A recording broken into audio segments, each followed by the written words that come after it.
Next question number 862 నిశ్చి గారు. Speaker sir, మొదటి ప్రశ్నకి సోలార్ విద్యుత్ ఉత్పత్తి సామర్థ్యం ఎంత అని అడిగారు సార్ ఎమ్మెల్యే గారు. ఆంధ్రప్రదేశ్లో సోలార్ విద్యుత్ ఉత్పత్తి 5606.35 మెగావాట్లు, 5 గిగావాట్లు సార్. రెండో ప్రశ్నకి సోలార్ ఉత్పత్తి పెంచడానికి Andhra Pradesh integrated clean energy policy 2024 notify చేశాం సార్. పాలసీ కింద ఆంధ్రప్రదేశ్లో 78.50 గిగావాట్ సోలార్ సామర్థ్యాన్ని లక్ష్యంగా పెట్టుకున్నాం సార్.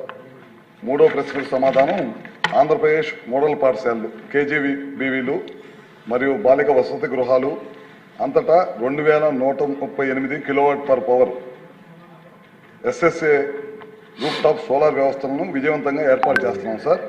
అది కాకుండా ఇప్పుడు పిఎం శ్రీ పథకం కింద గ్రిడ్ అనుసంధానిత రూఫ్ టాప్ సోలార్ వ్యవస్థను ఏర్పాటు చేయడానికి ప్రణాళిక చేస్తున్నాము. ఈ ప్రాజెక్ట్ ఆంధ్రప్రదేశ్ సమగ్ర శిక్ష అమలు చేస్తాం సార్. మరియు 415 పాఠశాలలో మొత్తం దీని సామర్థ్యం 3550 కిలోవాట్ పవర్స్ టెండర్లకి వెళ్లే దశలో ఉన్నాం సార్.